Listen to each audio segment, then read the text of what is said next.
Hey everyone, don't forget to subscribe if you like this story. Let's get started. Hey there folks, I'm Jake, just a regular guy from the States. I've got one hell of a story to tell you today, one that might just blow your mind. I'm talking about something that, honestly, I never expected to be part of my life. But you know how it goes. Sometimes life throws you curveballs, and you either swing or you stand there frozen. Me? I guess I decided to swing.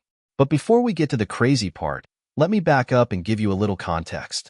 Like I said, I'm just an average guy. I've been living in the same small town for most of my life. Nothing too fancy about it.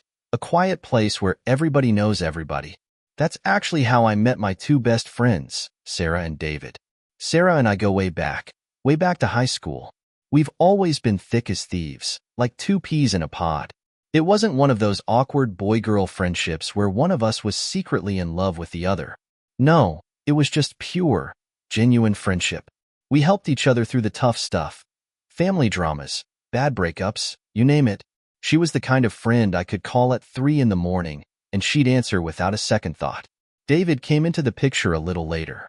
Sarah met him after we both graduated high school and started drifting off into the real world.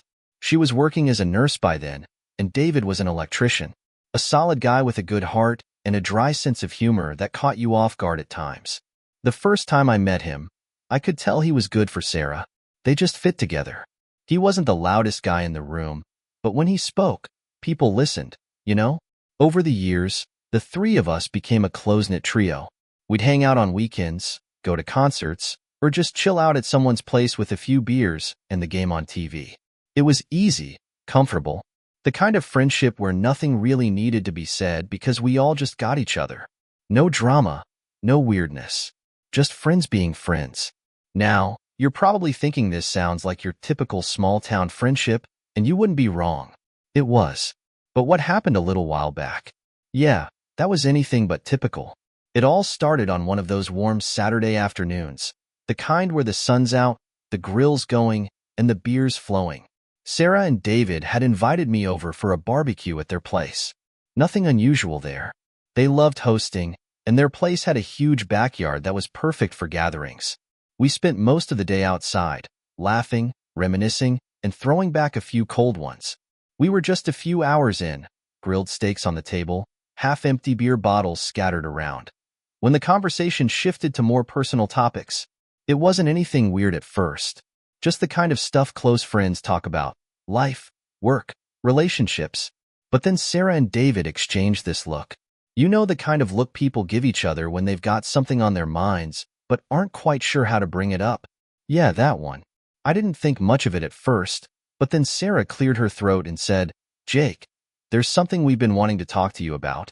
I could tell from her tone that whatever was coming next wasn't going to be your run-of-the-mill chat about weekend plans. I put down my beer, suddenly feeling a little more focused. "Okay, shoot," I said, bracing myself for whatever was coming. And then, just like that, she dropped it. Sarah, with a completely straight face, asked if I'd be down to join them in a threesome. I'm not going to lie to you, I was stunned. I don't think I've ever been that caught off guard in my life. My mind just froze for a second. I blinked a few times, trying to process the words that had just come out of her mouth. Was she serious? Did I mishear something? But no, the look on both their faces told me she was dead serious. David, who hadn't said much up until now, finally chimed in. "Look, Jake, we've been talking about this for a while. We trust you, and well, we thought you might be open to trying something different with us."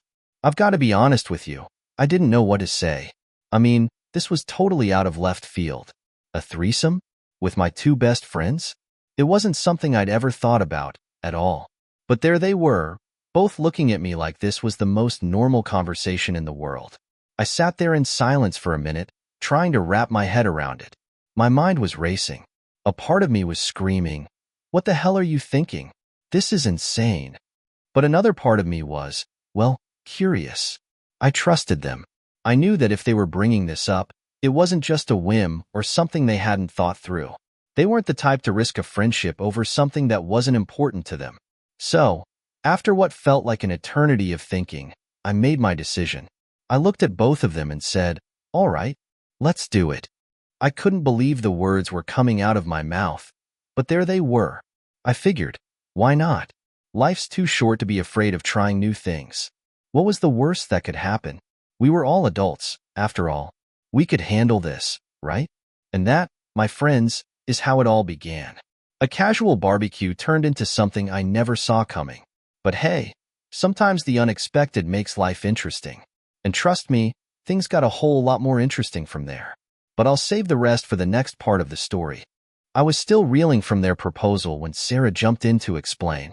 Her voice was calm, but I could sense the excitement underneath it. This wasn't something she was taking lightly. She told me that she and David had been thinking about it for a while. Not just some random idea that popped into their heads after a few beers. It was something they'd seriously talked through. They wanted to try it with someone they trusted, someone they felt completely comfortable with. And, according to Sarah, I fit the bill perfectly. We've been friends for so long, Jake, she said, looking at me earnestly. We know we can count on you, and we figured if we were ever going to try something like this, it should be with someone we're close to. And you're that someone. I've got to admit, I was flattered. I mean, they were trusting me with something pretty intimate. But at the same time, the whole idea had my stomach in knots. This was a huge deal, way bigger than anything I'd ever been part of. I wasn't exactly a prude, but I had never even entertained the idea of being in a situation like this before. It felt like I'd just been handed the script to a movie I didn't know how to act in. As Sarah kept talking, I glanced over at David. He was sitting there, nodding along, backing her up without saying much. That's David for you, quiet, steady. But in his own way, I could tell he was just as on board with this idea as Sarah was. He didn't need to say much. The look in his eyes said enough. This wasn't some joke or spur-of-the-moment thing. They were serious. I don't know, guys, I finally said, rubbing the back of my neck. This is, well, it's a lot to think about. Sarah smiled, as if she'd expected me to feel that way. We get it. It's not exactly the kind of thing that comes up in everyday conversation, right? She chuckled lightly, trying to keep things light, but I could see the seriousness in her eyes. Take your time to think about it. We just wanted to be upfront with you and see if it was something you'd be open to. There was a pause, the kind that stretches out when people are waiting for you to say something, but you don't quite know what to say yet. I took a deep breath. I like to think of myself as someone who was open to new experiences, but this was a whole different level of new. And yet, the more they talked, the more I realized I trusted them completely. We'd been through so much over the years, highs and lows, and we always had each other's backs. If they were willing to take this leap, maybe I should too. I'm not saying no, I finally said, choosing my words carefully. But I'm not saying yes just yet either. I need a little time to wrap my head around it. They both nodded in understanding. David, in his typical laid-back way, finally chimed in. That's all we're asking, man. We didn't want to pressure you. We just thought, if we were going to do this, you'd be the right person. It was hard to ignore how sincere they both were about the whole thing. This wasn't some reckless whim. They'd clearly put a lot of thought into it, and that made me feel a little better. But still, I couldn't help but feel the weight of the situation. I mean, this wasn't just a game. This could change things between us. And once we crossed that line, there wouldn't be any going back. We spent the next hour or so talking about it, what it meant, how it would work, and how we'd handle things afterward. Sarah and David were enthusiastic, sure, but they were also mindful of making sure we all felt comfortable. They didn't want to ruin our friendship. In fact, they kept saying that they thought it would bring us closer. That's what reassured me the most, the fact that, at the heart of all this, was our friendship. I kept thinking about it in the days that followed. I went over the possibilities in my mind again and again. What if it was awkward? What if it ruined things between us? But then I thought, what if it wasn't? What if it turned out to be a fun, liberating experience that brought us even closer together? I didn't want to live my life with regrets, wondering what if about everything. After a lot of back and forth with myself, I finally made my decision. The next time we got together, I looked at them both and said, all right, I'm in. Sarah's face lit up with a smile, and even David, usually the quieter one, cracked a grin. They were genuinely happy, and that made me feel a little more at ease. I figured, what did I have to lose? It could be fun. Or, yeah, it could be a total disaster. But either way, it would be something I'd never forget. We decided to make it happen the following weekend. Sarah and David had this little cabin out in the countryside. They'd bought it a few years back as a place to escape when life in town got too hectic. It was one of those rustic spots surrounded by trees, with a big porch and a fireplace inside. Perfect for getaways, they'd always said. And now, apparently, perfect for trying something new. As the weekend approached, I found myself getting more and more nervous. But at the same time, a part of me was excited. This was a whole new territory for me, but I trusted Sarah and David. If anyone could make this work without it getting weird, it was them. The plan was set. We drive out to their cabin, have a few drinks, and see where the night took us. It was going to be an experience, that much was clear. Whether it turned out to be good or bad, well, that was still up in the air. But I was ready to find out. The weekend finally arrived, and I packed my bags with a mix of nervousness and excitement. I didn't know what to expect, but I was ready to find out. The drive out to Sarah and David's countryside cottage was beautiful, and the peaceful scenery helped ease my mind a bit. Their place was a cozy, charming little house surrounded by open fields and tall trees. We spent the afternoon relaxing, talking, and enjoying the calm atmosphere. By evening, after a laid-back dinner, we gathered around the fireplace. The firelight flickered softly, creating a warm, intimate setting. We were all feeling relaxed when Sarah looked at me and dropped the question. "So, what do you think? Are you ready?" I wasn't entirely sure how to respond, but I knew the moment had come. I felt a mix of excitement and hesitation. But after a deep breath, I nodded, ready to go along with it. Sarah and David smiled, and the three of us went upstairs to the bedroom. The room was dimly lit, the atmosphere charged with anticipation. Sarah and David didn't waste any time. They started kissing, lost in their own world. For a moment, I just stood there, watching, unsure of my place. But then Sarah turned to me, her smile inviting, and said, "It's your turn." I stepped forward, feeling both nervous and curious. We started kissing, and soon David joined in. It was intense and completely new to me. The emotions were overwhelming. Excitement, fear, passion, and curiosity all mixed together. It felt exhilarating and strange at the same time, but I found myself getting caught up in the moment. As the night unfolded, we moved in sync, exploring each other and pushing past any boundaries we'd had before. The whole experience felt surreal, like stepping into a new world where everything was different, unfamiliar, and thrilling. When we finally paused, catching our breath, we were all smiling. "This is amazing," Sarah said quietly, her eyes glowing. "I know," I replied, still feeling the rush of it all. The rest of the night was filled with more exploration and discovery. It was an experience I hadn't anticipated, something completely outside the realm of normalcy, but somehow it felt right. I knew it was a night I wouldn't forget. The next morning, we woke up feeling surprisingly refreshed, like a weight had been lifted from us. Over breakfast, the atmosphere was light and cheerful. There was no awkwardness, just the easy comfort of old friends who'd shared something special. As we sipped coffee and ate, Sarah brought it up first, her eyes bright. "I'm so glad we did this," she said with a smile that showed just how content she was. "Yeah, me too," I replied, feeling the same way. There was something freeing about it all. How we'd pushed boundaries and come out the other side still close, maybe even closer. David chimed in, nodding in agreement. Honestly, last night was one of the best nights of my life. His tone was sincere, and there was no hesitation in his words. It was clear we all felt the same way. We spent the rest of that day and the following one in the same easy rhythm, talking, laughing, and enjoying the countryside. We took walks through the fields, hung out by the fire in the evenings, and just soaked up the peacefulness around us. It was the kind of weekend that felt timeless, as though we'd stepped out of our regular lives for a while and into something entirely different. By Sunday afternoon, it was time to pack up and head home. As I gathered my things, there was a quiet sadness creeping in. Leaving felt strange, like closing a chapter one wasn't quite ready to end. As much as I tried to brush it off, I knew that this weekend had changed something in me. It was more than just an unexpected adventure. It had shifted my perspective on things I hadn't even questioned before. As we said our goodbyes, Sarah gave me a hug, holding on just a little longer than usual. "Let's not wait too long to do this again," she said, half joking but with a hint of hope in her voice.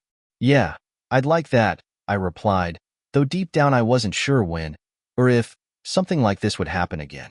David gave me a handshake that turned into a quick hug, and with that, I headed to my car. The drive back home gave me a lot of time to think. I couldn't help but replay the entire weekend in my mind, from the moment they'd made their unexpected proposal to how natural everything had felt afterward. It was surreal, but at the same time, it had felt right.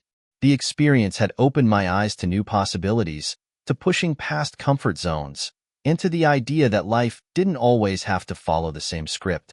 As I pulled into my driveway, a part of me wished I could turn around and head back to that little cottage. But I knew life had to move forward. That weekend would always stay with me, though, etched in my memory as a life-changing experience, one that I would never forget. After that unforgettable weekend, the three of us, Sarah, David, and I, made a pact to keep our little secret to ourselves. We didn't want anyone else to know what had happened. It felt too personal, too special, and we weren't sure how others would react. It was our experience, and we wanted to keep it that way. At first, it was easy enough. We went back to our normal routines, pretending nothing had changed. We still hung out as friends like we always had, dinners, movie nights, and the usual catch-ups. But there was this unspoken understanding between us, a bond that wasn't there before. Every now and then, Sarah or David would throw me a glance, a look that said, "Remember?" It was like we shared a secret that made us closer, even when no one else knew. But as time went on, it got harder to keep quiet about it. We'd find ourselves talking about that night more and more, reminiscing about how it all started and how intense the experience had been. It became clear that what we shared wasn't just a one-time thing. We had opened up something between us that couldn't be easily shut down. One day, out of the blue, Sarah brought it up again. We were sitting in their living room, just the three of us, and she casually suggested, "So, when do you think we should do that again?" David immediately backed her up, nodding along. "Yeah, we've been thinking about it," he added, "and we'd love to try it again. What do you think, Jake?" I was caught off guard. I hadn't really thought about a repeat of that weekend. I mean, sure, the experience had been amazing, intense, fun, and way beyond anything I'd ever done before. But doing it again? That felt like a big step, something that could complicate things even further. "I don't know," I said, hesitating. "Do you think it's a good idea? I mean, we got lucky the first time. What if it gets messy?" But they reassured me, telling me how much they trusted me, how much they enjoyed our dynamic. In the end, their enthusiasm won me over, and I agreed to give it another shot. And so it began. We started meeting up regularly, not just at their house but at different places, hotels, cabins, anywhere we could get away from the everyday and just be ourselves. Each time felt like an adventure, a thrill that was hard to resist. Sometimes it was just the three of us, but every now and then, we'd invite other friends to join us. It became a bit of a habit, something we looked forward to, planned for, and indulged in whenever we could. The excitement, the thrill of it all, was intoxicating. There was something about pushing the boundaries of what was considered normal that kept us coming back for more. The secrecy of it only heightened the excitement. It was like living a double life, one where we had our public personas and then this hidden, thrilling world that was just ours. But with that excitement came a downside. The more we did it, the harder it became to keep the secret. We were always worried about getting caught, by friends, by family, by anyone who might judge us or misunderstand what we were doing. We had to be extra careful about who we told, and the number of people who knew stayed very small. And then there was the guilt. It crept in sometimes, usually when I was alone, thinking back on what we were doing. I knew it wasn't the kind of thing most people would approve of. It didn't fit into the neat, conventional boxes society had laid out for relationships and friendships. I couldn't shake the feeling that, deep down, what we were doing was wrong, or at least, not quite right. But even with that guilt, I couldn't stop. There was something about it all that kept pulling me back in. Despite the risks and the occasional pangs of conscience, I continued to see Sarah and David. The bond between us had grown too strong, and the experiences too addictive to walk away from. I'd found something in those moments, a sense of freedom, excitement, and closeness that I hadn't felt before. It was like discovering a part of myself I didn't know existed. I knew the risks, I knew the dangers, but I also knew one thing for sure. I wasn't ready to stop. I had found something I loved, something that made me feel more alive than anything else. And I was willing to risk everything to keep it going, for as long as I could. This is the end of today's story. I'd love to hear your thoughts in the comments below. Don't forget to hit that like button and subscribe for more captivating stories. Thanks for watching, and I'll see you in the next one.